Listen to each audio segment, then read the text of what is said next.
Bismillahirrahmanirrahim. Assalamualaikum warahmatullahi wabarakatuh.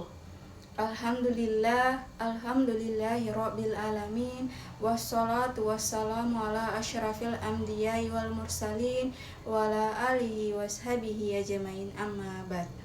Pertama-tama marilah kita panjatkan puji syukur kehadirat Allah Subhanahu wa taala. Karena rahmat dan hidayahnya lah kita masih sempat hadir di tempat ini untuk mengikuti perkuliahan ilmu dakwah. Dan tak lupa pula kita kirimkan salawat dan salam semoga tercurah kepada junjungan kita Nabi Muhammad SAW beserta keluarga dan sahabat-sahabatnya. Pada kesempatan ini, saya, Cindy Ramadhani Rashid, akan menyampaikan dakwah atau ceramah singkat yang sangat penting bagi kita sebagai generasi yang bijak.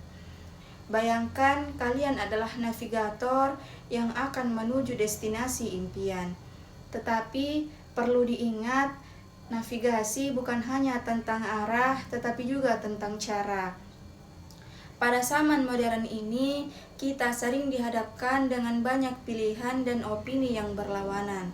Ada yang berpendapat bahwa toleransi adalah kebaikan terbaik, ada yang berpendapat bahwa ketegasan adalah jalan yang tepat. Nah, mari kita lihat dalam Quran surat Al-Baqarah ayat 153. Ya ayyuhallazina amanu sta'inu bisabri wassolati innallaha ma'asyabirin. Artinya, wahai orang-orang beriman, mohonlah pertolongan kepada Allah Subhanahu wa taala dengan sabar dan sholat. Sesungguhnya Allah bersama orang-orang yang sabar. Sabar berarti tidak terburu-buru dalam mengambil keputusan tanpa memikirkan secara matang. Sabar juga berarti siap dengan tantangan dan kegagalan dengan hati yang lapang. Bayangkan kalian sedang berbicara dengan teman kalian tentang agama. Lalu teman kalian berkata, "Saya tidak percaya Allah." Lalu bagaimana sikap Anda?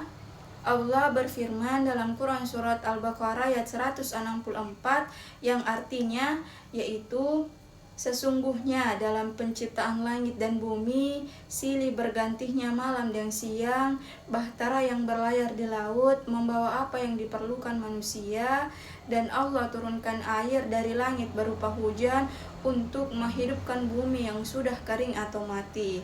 Dan Allah turunkan berbagai hewan di dunia dan pengisaran awan dan angin yang dikendalikan antara langit dan bumi. Sungguh terdapat keesaan dan kebesaran Allah Subhanahu wa taala bagi orang yang berfikir. Jadi, sikap yang diambil dalam perumpamaan cerita tersebut adalah berbicara dengan tegas, memberikan argumen secara sopan dan logis. Quran surat Al-Baqarah ayat 164 sudah menegaskan bahwa betapa pentingnya memahami dan mengamati alam semesta untuk mengetahui atau mengenal keesaan Allah Subhanahu wa taala. Jadi berbicara dengan tegas, memberikan argumen secara sopan dan logis merupakan termasuk sifat sabar.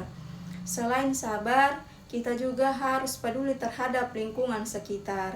Lingkungan sekitar bukan hanya tempat manusia, tetapi juga tempat makhluk hidup lainnya. Sebagaimana Allah berfirman dalam Quran surat Al-Jasiyah ayat 13. Wa syahhara lakum ma fis samawati wa ma fil ard jami'an minhu innahu fi zalika liyatihi liqaumin yatafakkarun.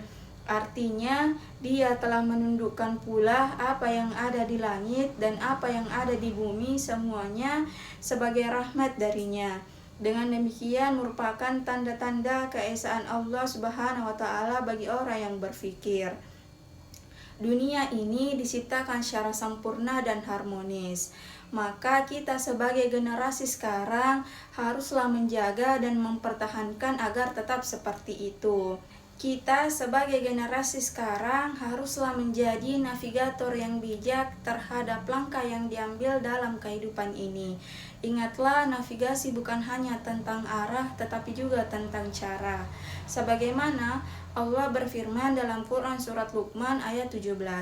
Ya bunayya aqimis sholata wa'mur bil ma'rufi wanha 'anil munkari wasyarib ma asyabak inna salika kasimil umur. Artinya, wahai anakku, dirikanlah sholat dan suruhlah mereka berbuat ma'ruf dan cegatlah mereka dari perbuatan mungkar. Bersabarlah terhadap apa yang menimpamu, dengan demikian merupakan termasuk urusan yang harus diutamakan. Sholat bukan hanya sebagai alat ritual religius, tetapi juga sebagai ajang refleksi diri terhadap apa yang telah dimiliki hari ini dan apa yang harus diubah esok hari. Terakhir, marilah kita berdoa agar generasi kita menjadi generasi yang bijak, peduli terhadap lingkungan dan kehidupan sehari-hari. Demikian ceramah atau dakwah singkat yang bisa saya sampaikan, semoga dapat bermanfaat bagi kita semua. Mohon maaf apabila ada khilafan tutur kata dan perbuatan. Aku qouli hadza wastaghfirullahi li wa lakum fastaghfiru innahu huwa ghafurur rahim. Wassalamualaikum warahmatullahi wabarakatuh.